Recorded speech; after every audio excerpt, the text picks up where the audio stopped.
So hello everyone, welcome back to my YouTube channel. So आज हम लोग इस वीडियो में एनसीईआरटी बायोलॉजी क्लास 12th के जो भी मोस्ट इंपॉर्टेंट पॉइंट्स है उसको हम लोग अंडरलाइन करवाएंगे। ठीक है, या फिर जो भी स्टूडेंट इस बार 2024 में एंट्रेंस एग्जाम दे रहे हैं, जो भी स्टूडेंट 2024 में एग्जाम दे रहे हैं, जो एम्स पैरामेडिकल या फिर एम्स नर्सिंग के स्टूडेंट है, अगर उन स्टूडेंट को कोई बेस्ट बुक चाहिए जो इस बुक को इस एग्ज़ाम के प्रिपरेशन में और आप लोगों को हेल्पफुल होगा, सो हमारा एक बुक है rank booster package for AIIMS BSc paramedical and AIIMS BSc honours nursing entrance exam book. ये बुक आप लोगों को बहुत ही ज़्यादा हेल्पफुल करेगा। इस बुक में previous year question paper, mind maps, most expected question, simple paper, बहुत ज़्यादा कंटेंट दिया गया है। ये जो भी कंटेंट है आप लोगों जैसे ही ये बुक बाई करोगे तो वहाँ पे अमेजन फ्लिपकार्ट पे वहाँ पे कंटेंट टेबल दिया हुआ है, वहाँ से जाके आप लोग चेक कर सकते हो कि इस बुक में कितना कंटेंट टेबल है। बाकी इस बुक से पिछले साल बहुत ही अच्छे अच्छे टॉपर निकले थे, जिन टॉपर का सिलेक्शन अलग अलग एम्स में हुआ था, उस टॉपर का नाम भी आप वहाँ से जाके सर्च देख सकते हो। और ये बुक आप लोगों के लिए बहुत ही ज़्यादा हेल्पफुल करेगा और 2024 के प्रिपरेशन में बहुत ही ज़्यादा रैंक बूस्टिंग करने में हेल्प करेगा। सो प्लीज़ इस बुक को जाके बाई करो। ये बुक आप लोगों को अमेजन फ्लिपकार्ट और सारे ऑनलाइन वेबसाइट पे अवेलेबल है। और अब हम लोग स्टार्ट करते हैं क्लास 12th बायोलॉजी का most important point. So please इस वीडियो को लास्ट तक देखना। So hey guys, welcome back to my YouTube channel. तो आज हम लोग इस वीडियो में क्लास 12th के जितने भी इंपॉर्टेंट लाइन्स है, जो भी इंपॉर्टेंट पॉइंट्स है, जो भी इंपॉर्टेंट टेबल है, उसके बारे में बात करेंगे। तो आइए क्लास 12th का बायोलॉजी एनसीईआरटी स्टार्ट करते हैं। सबसे पहले जब हम लोग कंटेंट में आएंगे कि टोटल सिलेबस क्या है बायोलॉजी के लिए, तो टोटल सिलेबस आप इसमें देख सकते हैं। बायोलॉजी एनसीईआरटी में टोटल 16 चैप्टर है। तो इसमें इस 16 चैप्टर में भी क्या क्या इंपॉर्टेंट है उसके बारे में हम लोग बात करेंगे। तो सबसे पहला human reproduction star mark, reproductive health star mark, पूरा genetics star marks, biology in human welfare ये भी स्टार मार्क, ये जेनेटिक्स में ही आता है, बायोटेक्नोलॉजी ये भी स्टार मार्क है, और इकोलॉजी भी मिनिमम स्टार मार्क ही समझो। यानी क्लास 12 का अगर देखा जाए तो हर एक एक चैप्टर इंपॉर्टेंट है। क्लास 11th वाला जो चैप्टर था उसमें मैंने बताया था कि स्पेशली कुछ कुछ चैप्टर बताए थे, जैसे एनिमल किंगडम बताए हुए थे, और फिर एक दो और चैप्टर था जिसका ह्यूमन फिजियो का कोई चैप्टर था, डिसऑर्डर वगैरह था, उसके बारे में मैंने एक्स्ट्रा में बताया था। लेकिन क्लास 12th में एक एक चैप्टर भी इंपॉर्टेंट है। लेकिन अभी लास्ट के टाइम में, जो भी लास्ट टाइम आपके पास बचा हुआ है, उस लास्ट टाइम में आप लोगों को पूरा ये अगर एक एक लाइन अगर आप पढ़ना स्टार्ट करोगे तो एक एक लाइन पढ़ने में आप लोगों को बहुत ही ज़्यादा प्रॉब्लम होगा। तो एक एक चैप्टर का एक एक इंपॉर्टेंट लाइन्स क्या है, वो क्या क्या इंपॉर्टेंट टॉपिक्स है, कौन कौन इंपॉर्टेंट लाइन्स है, उसके बारे में हम लोग अंडरलाइन करेंगे या फिर हाईलाइट करेंगे। तो इस वीडियो में जो भी जितना भी ये ब्लू लाइन से मैंने हाईलाइट किया हुआ, ये सब जो ब्लू लाइन है, ये मैंने ये सबको इस पे उतना ध्यान नहीं देना है। देखो एनसीईआरटी का हर एक एक लाइन इंपॉर्टेंट है, लेकिन लास्ट टाइम में जो मैंने ब्लू कलर से मार्क किए हैं हर एक एक चैप्टर में, बस उसी सबको पढ़ना है बार बार, उसके अलावा एक्स्ट्रा कुछ नहीं करना है। ये सब जो भी ब्लू मार्क्स से मैंने अंडरलाइन किए हैं, ये मैंने खुद से एक एक लाइन्स को पढ़ के मैंने ये अंडरलाइन किया हुआ है। ऐसा नहीं कि ऐसे कुछ भी रंग के दे दिया आपको, ऐसा कुछ नहीं है। हर एक एक चैप्टर में एक एक लाइन इंपॉर्टेंट है, ब्लू वाला। तो मैं सबसे पहले फर्स्ट चैप्टर से स्टार्ट करता हूँ। इस चैप्टर में देखते हैं कि क्या क्या इंपॉर्टेंट है, क्या इंपॉर्टेंट नहीं है, क्या किसको छोड़ सकते हैं, किसको नहीं छोड़ सकते हैं। तो आइए स्टार्ट करते हैं। Chapter 1 reproduction in organism.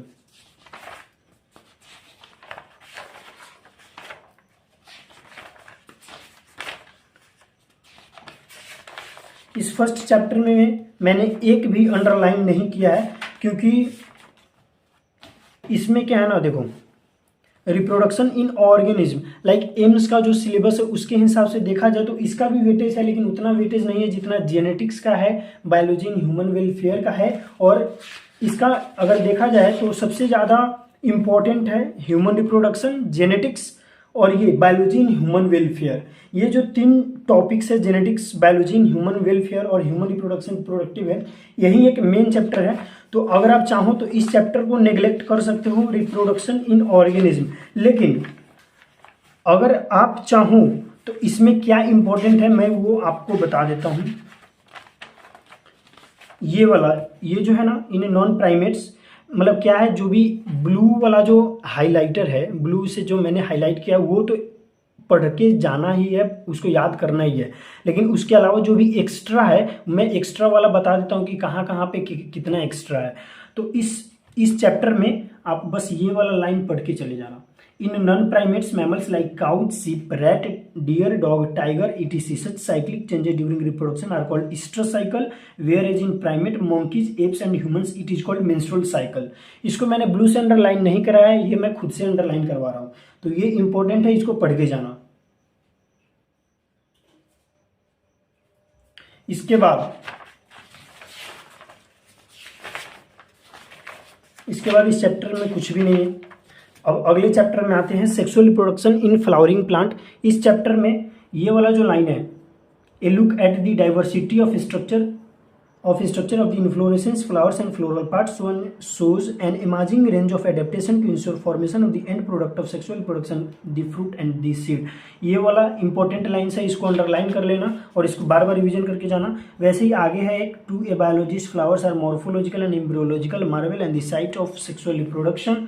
Second है, थर्ड है, the microsporangia develop further and become pollen sac. जितना भी ब्लू वाला अंडरलाइन है सब को अंडरलाइन कर लेना और इसी को बार बार रिवीजन करना है। उसके बाद इंपॉर्टेंट लाइन्स है आपका ये वाला, the innermost wall layer is called the tapetum, it nourishes the developing pollen grains, cells of the tapetum possesses dense cytoplasm and generally have more than one nucleus.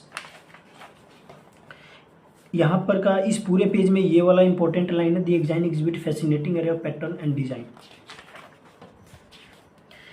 इस chapter में यहाँ पे जो है ये वाला लाइन इंपॉर्टेंट है, ovules generally differentiate a single megaspore mother cell elements in the micropylar region. इसके बाद micropylar region of the nucellus यहाँ तक आएगा। इस पेज में कुछ भी नहीं है। इस पेज में जो ये वाला जो पॉइंट है, cleistogamous flower produces assure seed set even in the absence of pollinator. उसके बाद ये जो पोस्ट फर्टिलाइजेशन वाला जो टॉपिक है, उसके नीचे है एंडोस्पर्म। उसमें का ये वाला लाइन पढ़ के जाना, endosperm development precedes embryo development. वैसे ही एम्ब्रियो में है, most zygotes divide only after certain amount of endosperm is form, thus this is an adaptation to provide assure nutrition to the developing embryo.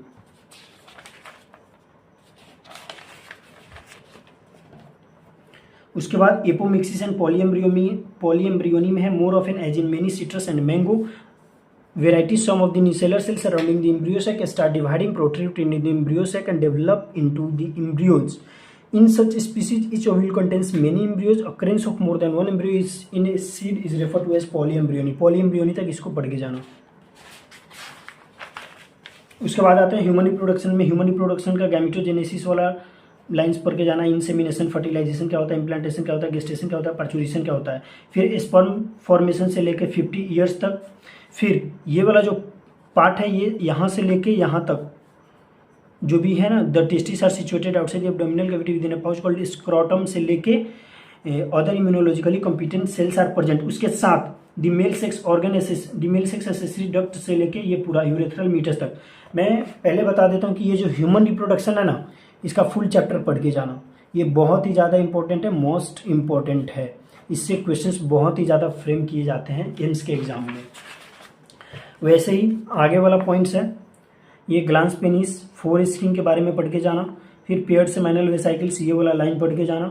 Female reproductive system यहाँ से लेके यहाँ तक पढ़ना है। ऑलमोस्ट ये चैप्टर में पूरा पढ़ना ही है, लेकिन अगर कोई चाहेगा कि मुझे, मतलब कोई अगर पूछेगा कि मुझे पूरा नहीं पढ़ना है, उसमें से भी कोई इंपॉर्टेंट पढ़ना है, तो उस इंपॉर्टेंट में के लिए मैं बता रहा हूँ कि उस इंपॉर्टेंट में तुम क्या पढ़ सकते हो। तो उसके लिए ये है। फिर ये द ओविडक्ट से स्टार्ट होगा और ये पूरा, ये भी पढ़ना है पूरा, ये भी पूरा पढ़ना है यहाँ तक। फिर गैमेटोजेनेसिस भी पूरा पढ़ना है, क्योंकि ह्यूमन रिप्रोडक्शन में से कहीं से भी क्वेश्चंस आ सकते हैं। ये सारा मेंस्ट्रुअल साइकिल भी पढ़ के जाना है, ये भी पूरा पढ़ना है। ह्यूमन रिप्रोडक्शन समझो कि ऑलमोस्ट सारा पढ़ के जाना है पूरा। ये फर्टिलाइजेशन एंड इम्प्लांटेशन, ये वाला जो है मेंस्ट्रुअल हाइजीन, ये मोस्ट इंपॉर्टेंट है, ये पढ़ के जाना। बहुत ही ज़्यादा यहाँ से भी क्वेश्चन आस्क कर देते हैं, इस सब पे हम लोग ध्यान नहीं देते हैं, लेकिन इसके लाइन से भी क्वेश्चन बहुत ही ज़्यादा उठाए जाते हैं। वैसे ही फर्टिलाइजेशन एंड इम्प्लांटेशन, ये पूरा पढ़ना है। प्रेगनेंसी एंड एम्ब्रियोनिक डेवलपमेंट भी ये पूरा पढ़ना है। एंड पार्चुरेशन एंड लैक्टेशन भी ये पूरा पढ़ के जाना है। उसके बाद आते हैं अगला चैप्टर, रिप्रोडक्टिव रिप्रोडक्टिव हेल्थ पे, रिप्रोडक्टिव हेल्थ में यहाँ से लेके यहाँ तक, फिर इंडिया वाज अमॉन्ग्स्ट से लेके पूरा लास्ट तक, पॉपुलेशन स्टेबलाइजेशन बर्थ कंट्रोल से यहाँ से लेकर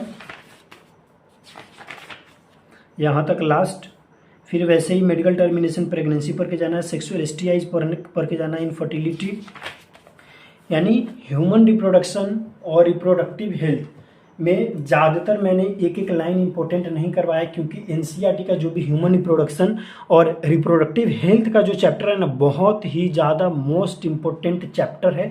इसमें से क्वेश्चन बहुत ही ज़्यादा पूछे जाते हैं, तो ये सब तो पढ़ के जाना। ये जो जाइगोट ZIFT जाइगोट इंट्राफैलोपियन ट्रांसफर, वो लोग डायरेक्ट फार्मूला भी पूछ लेते हैं, फिर इसका कैसे इसका प्रोसेस होता है इसके बारे में भी पूछते हैं। इसके एक एक लाइन से क्वेश्चंस निकाले जाते हैं, इसलिए मैंने एक एक लाइन से इसमें अंडरलाइन नहीं करवाया, क्योंकि मैं अगर कोई अंडरलाइन करवाया और उसके बाहर का क्वेश्चन पूछ दिया तो वो दिक्कत हो जाएगा। तो जिसमें अगर बाहर का क्वेश्चन ऐसा पूछा जा सकता है तो मैं उसके लिए अंडरलाइन करवा रहा हूँ, लेकिन ह्यूमन रिप्रोडक्शन और रिप्रोडक्टिव हेल्थ के लिए पूरा माइंड सेटअप होना चाहिए कि एनसीईआरटी का दूसरा कुछ पढ़ो या ना पढ़ो उससे मुझे कोई मतलब नहीं है, लेकिन एनसीईआरटी का ह्यूमन रिप्रोडक्शन और रिप्रोडक्टिव हेल्थ अच्छे से पढ़ के जाना है। वैसे ही उसके बाद अगला यूनिट आता है जेनेटिक्स एंड इवोल्यूशन में। उसके बाद जेनेटिक्स में principle of inheritance and variation में ये वाला जो लाइन है, these and several related question से लेके पेरेंट्स तक इसको पढ़ के जाना है। मेंडल लॉज ऑफ इनहेरिटेंस में हीज एक्सपेरिमेंट्स से लेके आइडियाज तक, Mendel selected 14 true breeding lines, उसके बाद ट्रेड्स तक। इस लाइन में कुछ नहीं है, लेकिन ये वाला टेबल मोस्ट इंपॉर्टेंट है, ये टेबल को याद करके जाना। वो लोग ऐसे पूछ लेंगे, टॉल ड्वार्फ में कंट्रास्टिंग ट्रेट में ऊपर नीचे करके पूछ लेंगे स्टेम हाइट का, फिर एग्जांपल में टॉल ड्वार्फ, वायलेट वाइट, फिर इसमें से तुम्हें चूज करना पड़ेगा कि टॉल ड्वार्फ वाला सही है या फिर वायलेट वाइट वाला सही है। उसके बाद नेक्स्ट पेज पे हम लोग आते हैं, तो इस पेज में भी कुछ नहीं है। इस पेज पे दो जो ये है सेग्रीगेशन वाला, डिसएग्रीगेशन ऑफ एलील्स वाला, यहाँ से लेके आपको एलील T तक पढ़ना है। वैसे ही when fertilization takes place, genotype T तक पढ़ना है। अगले पेज में ये in a typical cross, self crossing, the modified allele, ये तीनों पॉइंट्स पढ़ के जाना है। Normal enzyme, non functional enzyme, no enzyme at all, ये तीनों पॉइंट पढ़ के जाना है ये वाला। फिर ये वाला टेबल तो मोस्ट इंपॉर्टेंट है, ये वाला टेबल पढ़ के जाना कि अगर पेरेंट्स का क्या जीन है, फिर मदर का, पेरेंट्स में फादर का क्या है, फिर मदर का क्या है, तो उसके बाद जो ऑफ स्प्रिंग बनता है तो उसमें कौन कौन सा ब्लड ग्रुप होने का संभावना रहता है। तो ये इसमें से न्यूमेरिकल क्वेश्चंस, 1 से 2 न्यूमेरिकल क्वेश्चंस ऐसे होंगे, याद रखना। 1 से 2 न्यूमेरिकल क्वेश्चंस यहाँ से पूछे जाएंगे। वो लोग बता देंगे कि फादर का कोई जीन है AB करके ऐसा कुछ है, मदर का ये है, और फिर उसके बाद जो मान लो ऐसा बोल देंगे कि फादर का ब्लड ग्रुप A है, मदर का ब्लड ग्रुप B है, तो फिर उसका ऑफ स्प्रिंग जो भी होगा तो उसका ब्लड ग्रुप क्या होगा। फिर उसमें ऐसे क्वेश्चंस पूछे जा सकते हैं कि जो सन होगा उसका ब्लड ग्रुप क्या हो सकता है, जो डॉटर होगी तो उसका ब्लड ग्रुप क्या हो सकता है, या फिर ऐसे ऐसे क्वेश्चंस इसमें से फ्रेम किए जाएंगे। तो ये वाला बढ़िया से याद करके जाना, रट के जाना, समझ के जाना, जो करके जाना, लेकिन करके जाना इसको। ये वाला therefore dominance is not an autonomous feature, same gene से लेके सेम जीन तक इसको पढ़ के जाना। एक आता है यहाँ पे, वो शायद आगे आएगा, मॉलिक्यूलर बेसिस में आएगा, मैं उसको बताऊंगा। फिर इन 900 से लेके कैरेक्टर्स तक, वॉल्टर सटन से लेके फिगर 5.8 तक, फिर the important things to remember chromosomes तक, ये सब पढ़ के जाना। ब्लू वाला लाइन इंपॉर्टेंट है, ये सब पढ़ो या ना पढ़ो मुझे फर्क नहीं पड़ता, लेकिन ये ब्लू वाला लाइन इंपॉर्टेंट है। एनसीईआरटी का हर एक लाइन इंपॉर्टेंट है, मैं फिर से बोल रहा हूँ, एनसीईआरटी का हर एक लाइन इंपॉर्टेंट है, लेकिन लास्ट टाइम में मैं जो बता रहा हूँ उतना पढ़ा हुआ होना चाहिए। अब जैसे भी पढ़ो मुझे नहीं पता, लेकिन पढ़ा हुआ होना चाहिए।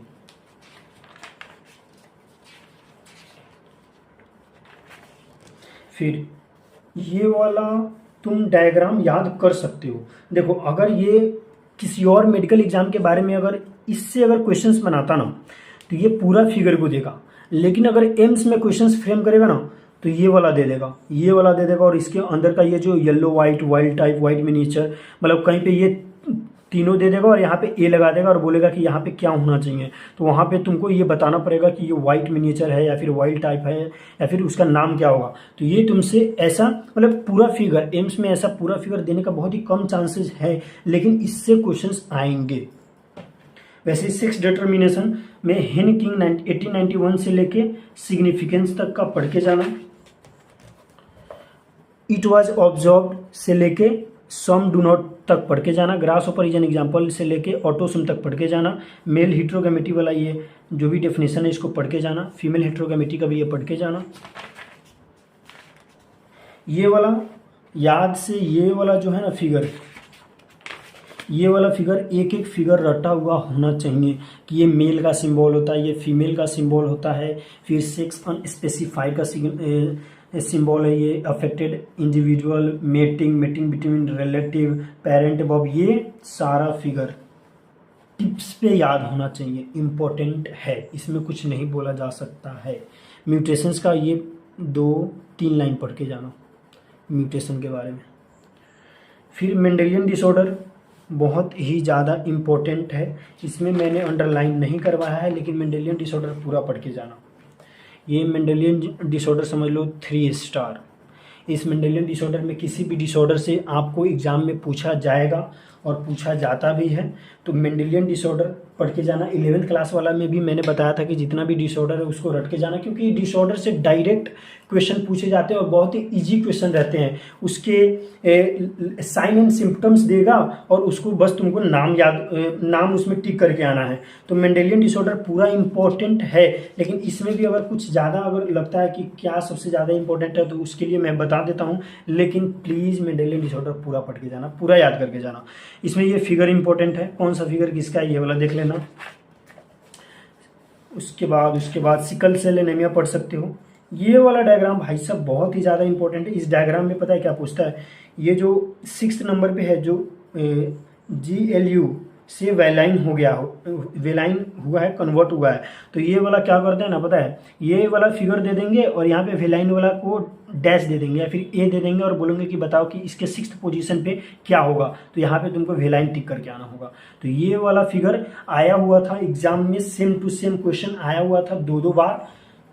एम्स के एग्जाम की बात कर रहा हूँ, मैंने एक बार जब एग्जाम दिया था तो ये वाला question same to same question पूछा जाता है, और भी मेडिकल एंट्रेंस एग्जाम में ये बहुत ही ज़्यादा स्टार क्वेश्चंस है, इसके बारे में बहुत ही ज़्यादा क्वेश्चंस आते हैं, तो इसको पढ़ के जाना। सिकल सेल एनीमिया का पढ़ के जाना मिनिमम, और द पॉसिबिलिटी हीमोफीलिया का ये वाला लाइन्स पढ़ के जाना स्टेज ऑफ लाइफ तक। फिर देखो ये वाला मैंने अंडरलाइन भी किया हुआ है, सिकल सेल एनीमिया ग्लूबाइवेलाइन क्या है, एक second, glutamic acid. The defect is caused by the substitution of glutamic acid glue by valine VL at the 6th position of the beta globin chain of the hemoglobin molecule। मैंने ये line अभी नहीं देखा था, उससे पहले ही मैंने बताया कि बहुत ही स्टार मार्क है। सो प्लीज़ इस डायग्राम को याद करके जाना, ये डायग्राम बहुत ही ज़्यादा इंपॉर्टेंट होगा। बाकी जेनेटिक जितना भी ये मैंने डिसऑर्डर बोला था ये सब पढ़ के जाना। क्रोमोजोमल डिसऑर्डर भी सारा पढ़ के जाना, इसके लिए नो चांस, ये सारा इंपॉर्टेंट है। Down syndrome, Klinefelter syndrome, Turner syndrome, most important है ये सब। ये वाला फिगर देख के जाना, broad flat face, bing and ring, ये सब पढ़ के जाना, ABCD करके पूछ लेंगे तुमसे। अब आते हैं मॉलिक्यूलर बेसिस ऑफ इनहेरिटेंस में। So molecular basis of inheritance में देखेंगे तो ये वाला the DNA act as a genetic material से लेकर मॉलिक्यूल तक बहुत ही ज़्यादा इंपॉर्टेंट है। उसके बाद DNA as an acidic substances, Friedrich Miescher in 1869, ये वाला बहुत ही ज़्यादा इंपॉर्टेंट है। It was only in 1953 James इससे लेके यहाँ पे इक्वल वंस तक। फिर ये वाला सैलिएंट फीचर्स में जो 3 नंबर का पॉइंट है बहुत ही ज़्यादा इंपॉर्टेंट है, ये पढ़ के जाना। उसके बाद 5th पॉइंट इंपॉर्टेंट है, ये वाला तो याद होना चाहिए कि एडेनिन के साथ थाइमिन, गुआनिन के साथ साइटोसिन, ये सब बेसिक है, तो ये सब तुम्हारे ध्यान में होना चाहिए। उसके बाद ये प्रोटीन से लेके साइड चेन तक ये इंपॉर्टेंट है, इसको पढ़ के जाना। The genetic material is DNA, ये तीनों लाइन पढ़ के जाना। वैसे ही a molecule that can act as, ये वाला चारों पॉइंट और ये लाइन पढ़ के जाना बहुत ही ज़्यादा इंपॉर्टेंट है। रेप्लिकेशन वाला इट हैज़ नॉट एस्केप्ड 1953, ये सब पूरा पढ़ के जाना। The machinery and the enzyme deoxyribonucleoside triphosphate से लेकर ATP तक, ऑन वन स्ट्रैंड से लेकर DNA लाइगेज तक, ये सब पढ़ के जाना। By both the strands are not copied, ये पूरा पढ़ के जाना। The promoter and the terminator polarity, ये वाला पढ़ के जाना। द टर्मिनेटर से स्टार्ट, प्रोमोटर पे खत्म, ये वाला पढ़ के जाना।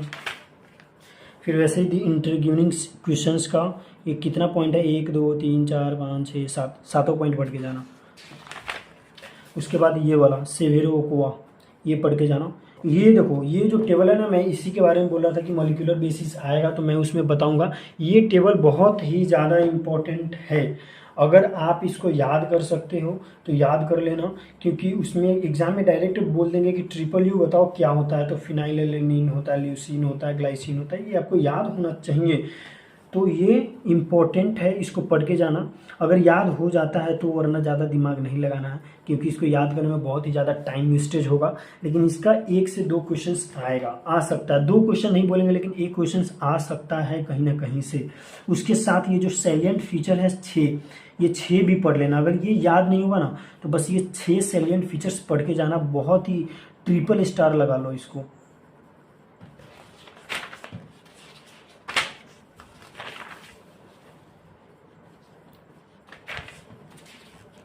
ये वाला इन प्रोकैरियोट्स का दोनों points, the accessibility of promoter operator पे जाके खत्म होगा, ये वाला पॉइंट याद कर लेना। मेथोडोलॉजी का ये वाला लाइंस पढ़ के जाना सीक्वेंस एनोटेशन तक।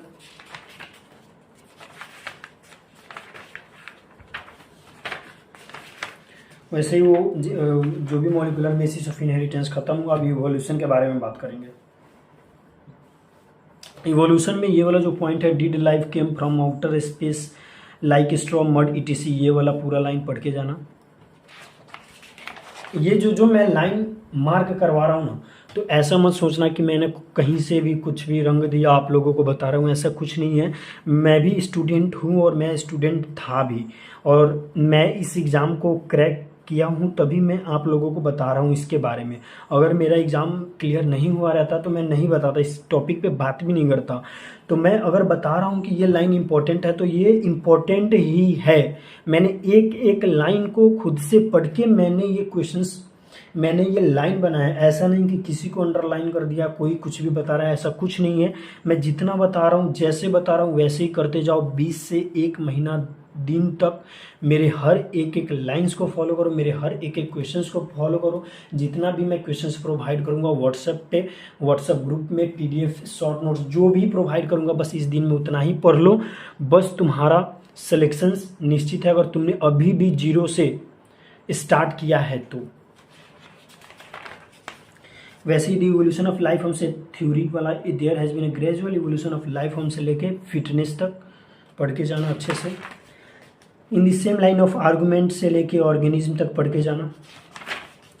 The process of evolution of different से लेकर रिप्रेजेंटिंग तक, ये सब पढ़ के जाना। डिफरेंट हैबिटेट, 1 सेकेंड, हाँ यहीं आगे चल के यहाँ तक ये वाला लाइन इवोल्यूशन तक आएगा, इसको पढ़ के जाना। फिर मैकेनिज्म ऑफ इवोल्यूशन में, मैकेनिज्म ऑफ इवोल्यूशन में देखोगे तो इवोल्यूशन फॉर डार्विन से लेके सम क्लैरिटी तक पढ़ के जाना अच्छे से। इसके बाद आता है ये वाला lines, there would be a gene flow से लेके founder effect.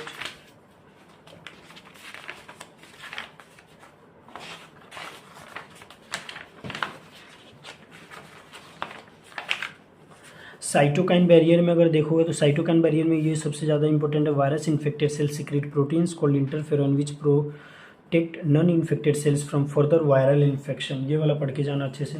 The B lymphocyte produce an army of protein in response to pathogen into our blood to fight with them, this proteins are called antibodies. The T cells themselves do not secrete antibodies but help B cells to produce them, ये वाला पढ़ के जाना। ये वाला figure most important है। ये वाला फिगर में डायरेक्ट पूछ लेंगे कि इस साइट को क्या बोलते हैं, तो एंटीजन बाइंडिंग साइट बोलते हैं, लाइट चेन, हेवी चेन, ये सब नाम पूछ सकते हैं आपको फिगर देख के।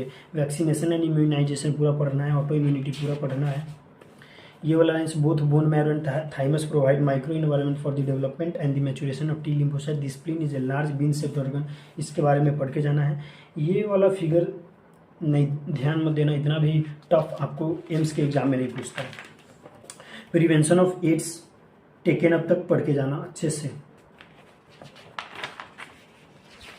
ये मेटास्टेसिस प्लीज पढ़ के जाना। ये metastasis is the most feared property of malignant tumour, इसको अच्छे से पढ़ के जाना।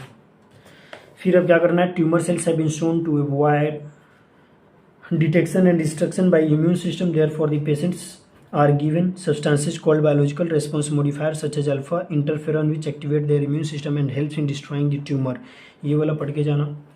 ये वाले तुम क्या करो ना, ये वाला स्ट्रक्चर पढ़ के जाना, किसका है, कैनाबिनोइड का, और ये वाला स्ट्रक्चर मॉर्फिन का पढ़ के, मीन्स थोड़ा ध्यान में रख के जाना, इसका स्ट्रक्चर याद करके जाना, क्योंकि वहाँ पे क्या करते हैं ना, ये स्ट्रक्चर दे देंगे और तुमसे नाम पूछ लेंगे कि ये कौन सा मॉलिक्यूल है। और फिर ये वाला फिगर कैनाबिस सटाइवा का, ओपियम का, धतूरा का, ये सब फिगर याद करके जाना।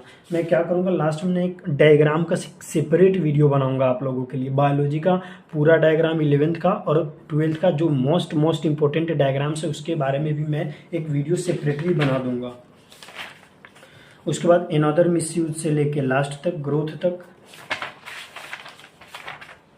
फिर strategies for the enhancement in food production में एनिमल हस्बेंड्री पूरा पढ़ के जाना यहाँ तक। फिर dairy farm management, poultry farm, animal breeding, ये सबसे क्वेश्चंस बहुत ही ज़्यादा पूछे जाएंगे। ये समझो पूरा, ये दो लाइन भी मत छोड़ना, ये सब पूरा पढ़ के जाना। ये कौन सा, ये जर्सी है, ये लेग हॉर्न है, ये सब याद करके जाना। ये सिंपल जो फिगर है ना, डायरेक्ट फिगर दे देंगे, बोलेंगे कि अब इसका नाम बताओ। ये सब पूरा इंपॉर्टेंट है। उसके बाद इसमें देखेंगे फाइंड आउट डिफरेंस से लेके ब्लू रिवोल्यूशन तक, ये वाला पढ़ के जाना। सिलेक्शन, ये जो 4th पॉइंट है, selection and testing of superior recombinants, ये वाला पढ़ के जाना।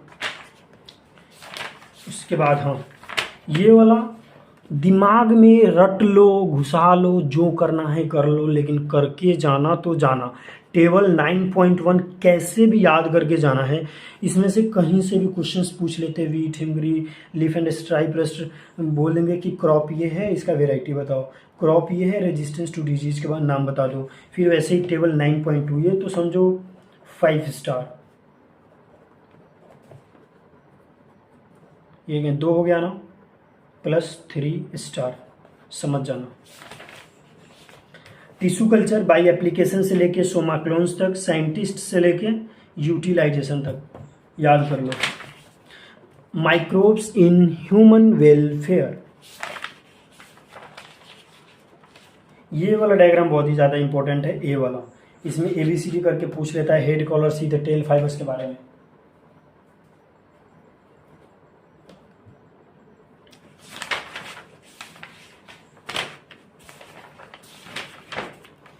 Microbes as a biocontrol agent, important यहाँ तक। Very familiar beetle with red, ये वाला इंपॉर्टेंट है, चैप्टर यहाँ तक, चैप्टर 2 लिखा हुआ है यहाँ तक। फिर उसके बाद बैक्यूलो वायरसेज से लेके बीइंग ट्रीटेड तक, फंजाई और ऑल्सो नोन से लेकर डेवलपमेंट तक पढ़ के जाना। उसके बाद नया यूनिट स्टार्ट होता है बायोटेक्नोलॉजी। ये वाला तो समझो 5 स्टार, 10 स्टार, 100 स्टार, जितना देना है वो दे दो। ऐसा करते हैं, इसको हम देते हैं स्टार इंटू इनफाइनाइट। ये बहुत ही ज़्यादा इम्पोर्टेंट है। डायरेक्ट ऑप्शन में ऐसा 4 फिगर दे देगा, बोलेगा कि इसमें से ये जो चारों, ये वाला एक फिगर में दे देगा, ऐसे ही 4 फिगर दे देगा, बोलेगा बताओ इसमें से सही कौन है। तो बस इस पर मार करके आना, बस याद करना है गटाक, बस गटाक याद करना है, और इसी का उल्टा है इधर से गटाक, तो इसको याद करना है, बस मार करके आना है। और इस बार क्वेश्चंस पूछे भी जा सकते हैं, इस तरह के क्वेश्चंस दूसरे मेडिकल एंट्रांस में बहुत बार आए हैं, तो हो सकता है कि इस बार एम्स में भी आने का संभावना है।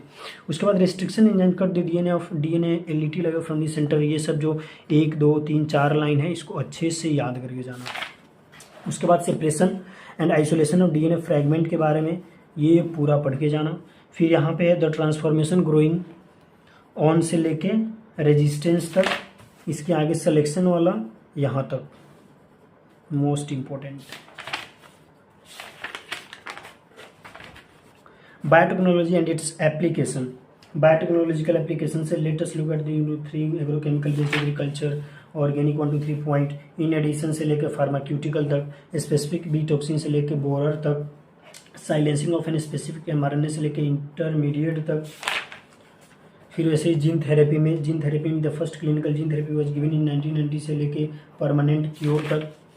मॉलिक्यूलर डायग्नोसिस में सिंगल स्टैंडर्ड डीएनए से लेके mutated gene, therefore the Indian government has set up से लेकर public services. Ecology at the organismic level is essentially physiological ecology, ये पढ़ के जाना। मेजर एवाटिक स्ट्रेसेस में टेम्परेचर पढ़ के जाना। वाटर का ये वाला यहाँ तक पढ़ के जाना, लाइट से ऊपर तक का। माइग्रेट, सस्पेंड, सम ऑर्गेनिज्म से लेके हीट तक। ये वाला फिगर स्टार इनटू इनफाइनाइट, सीधा फिगर दे देगा, बोल देगा कि अब ये फिगर जो है वो एक्सपांडिंग है, स्टेबल है, डिक्लाइनिंग है, क्या है बताओ। बताओ तो तुम लोग बता के जाओगे, आप लोग बता के जाओगे और ये क्वेश्चन सही करके आओगे। कैसे भी सही करना है तो है। वीडियो देखते देखते जल्दी से कमेंट में बता दो कैसा लगा ये वीडियो, बताते नहीं हो यार। देखो फिर ये पॉपुलेशन डेंसिटी का, ये इसको पढ़ के जाना क्या होता है, कैसे होता है पॉपुलेशन डेंसिटी के बारे में। एक्सपोनेंशियल ग्रोथ के बारे में ये वाला पढ़ के जाना, ये वाला फिगर याद रख के जाना, क्योंकि ऐसा क्या करेंगे वो इस फिगर को ऐसा कोलाइज करके छोटा सा बना देंगे और बोल देंगे कि इमिग्रेशन की जगह पे ए दे देंगे, यहाँ पे बी दे देंगे, बता देंगे ए, पूछेंगे ए और बी क्या है बताओ। तो फिर वो आपको बताना आना चाहिए। और ये सिंबल याद रखना, प्लस प्लस माइनस माइनस, ये सब कहीं से भी पॉपुलेशन डेंसिटी की जगह पे ए दे देंगे, बोलेंगे बताओ, तो फिर वो आप लोगों को बताना पड़ेगा। फिर वैसे ही ज्योमेट्रिक फैशन, एक्सपोनेंशियल ग्रोथ तो आ गया, तो फिर वहीं आगे तक आ गया। फिर लॉजिस्टिक ग्रोथ अच्छे से पढ़ के जाना। लॉजिस्टिक ग्रोथ में अगर ये नहीं भी पढ़ोगे ना, ये वाला याद कर लेना, डी.एन.वाई.डी.टी वाला फॉर्मूला जो है, और एन क्या है, आर क्या है, के है, के क्या है, ये वाला पढ़ के जाना। ये ग्राफ, ये जो फिगर है ग्राफ वाला, ये वाला ग्राफ पढ़ के जाना कि ए क्या है और बी क्या है। डायरेक्ट ग्राफ दे देंगे, ए बी करके पूछ लेंगे। Beside acting conduits for energy transfer, biological control method से पॉपुलेशन तक, इफ प्रीडेटर से लेके प्रीडेशन तक, गॉस कॉम्पिटिटिव एक्सक्लूजन प्रिंसिपल से लेके इवेंचुअली तक, मेनी पैरासाइट से लेके स्पीसीज तक, ऑर्किड्स एबिल्डिंग डाइवर्सिटी से लेके को इवोल्यूशन तक। नेक्स्ट चैप्टर क्या था, इकोसिस्टम। इकोसिस्टम में इंपॉर्टेंट है एनर्जी फ्लो का कौन सा, एक्सेप्ट से लेके लिविंग वर्ल्ड, फर्दर से लेके डिसऑर्डरलीनेस। फिर उसके बाद इन एन एक्वेटिक इकोसिस्टम से लेके ह्यूमन बीइंग तक, स्ट्रॉफिक लेवल से एक्यूरेट तक। ये वाला फिगर ध्यान में रख के जाना। इसमें फर्स्ट ट्रॉफिक लेवल पे क्या एग्जांपल्स होते हैं, सेकेंड ट्रॉफिक लेवल पे क्या एग्जांपल्स होते हैं। सेकेंड ट्रॉफिक लेवल में हर्बीवोर्स आते हैं और इसको क्या बोला जाता है, primary consumer, secondary consumer, tertiary consumer. ये सब क्वेश्चंस पूछे जा सकते हैं। ये वाला इस ट्रॉफिक लेवल वाला तो पता ही है। इसमें से मैं सोचता हूँ कि कैसे क्वेश्चंस पूछे जाएंगे। ये जो फिगर है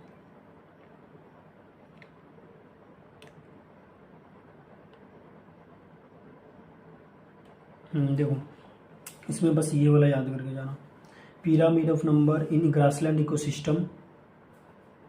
1 सेकेंड, ये वाला जो यूनिट है ना, इस यूनिट, ये वाला फिगर दे देगा, यूनिट दे देगा। और ये भी हो सकता है कि इसमें से ए बी करके यहाँ पे पूछ ले, या फिर ये पूछ ले कि ये जो फिगर है वो किस चीज़ का, तो ये वाला बताना पड़ेगा आपको ऑप्शन में, pyramid of number in grassland ecosystem. वैसे ये सारा यूनिट दे देगा। ये पूछ सकता है पिरामिड ऑफ बायोमास, ये sharp A decrease in biomass, ये वाला पूछ सकता है। तो ये 2 3 4 फिगर इंपॉर्टेंट है। फिर 1 मस्ट रिमेंबर से सच तक, और फिर कैन यू वर्क, ये इसको उतना दिमाग नहीं लगाना है। इकोलॉजिकल सक्सेशन में ये 4 पॉइंट, द प्रेजेंट डे से लेके टाइम तक, एट एनी टाइम से लेके स्पीसीज तक। ये वाला फिगर याद कर लेना, वो डायरेक्ट फिगर दे देंगे, बोल देंगे कि बताओ क्या है, फाइटोप्लैंक्टन है, रीड स्वयं पेस्टिज है, क्या क्या है। तो A B C D E F, ये वाला याद करके जाना, यानी ये वाला फिगर पूरा याद करके जाना। ये फॉरेस्ट है, ये वाला याद करके जाना।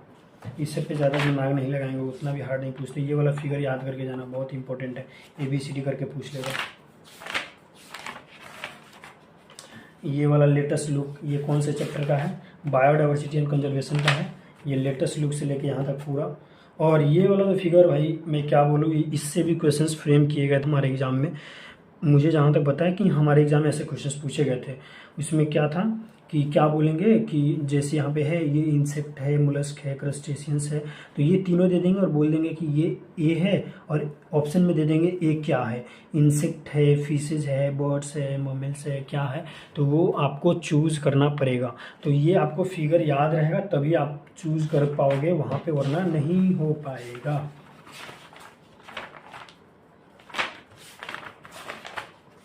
इन्वायरमेंटल इश्यूज में पॉल्यूशन से लेके सॉइल तक, फिर साइमल्टेनियसली पैरेलल से लेके व्हीकल्स तक, यहाँ तक पढ़ के जाना।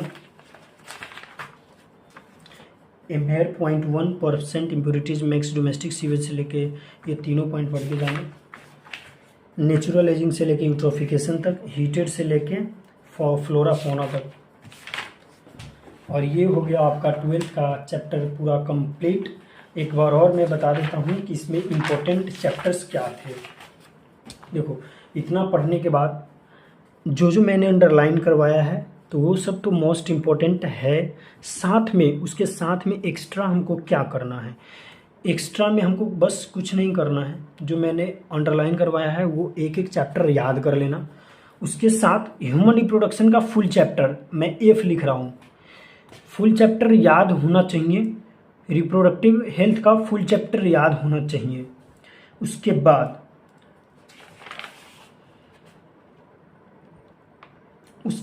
बस कम से कम ये 2 चैप्टर तुम याद करके जाना, वो 2 चैप्टर।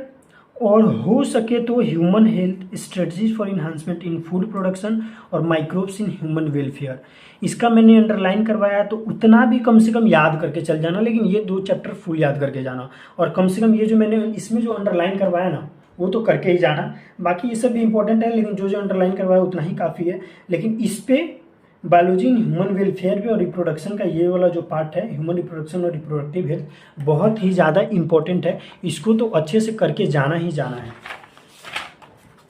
बाकी इस वीडियो में इतना ही। ये वीडियो कैसा लगा प्लीज़ कमेंट सेक्शन में बता के जाना। अगर चैनल पे नए हो तो चैनल को सब्सक्राइब कर दो, लाइक कर दो, और प्लीज़ कमेंट करके जाना, और प्लीज़ बताना कि ये वीडियो आप लोगों को कैसा लगा है। Okay, bye and thank you and best of luck for your exam.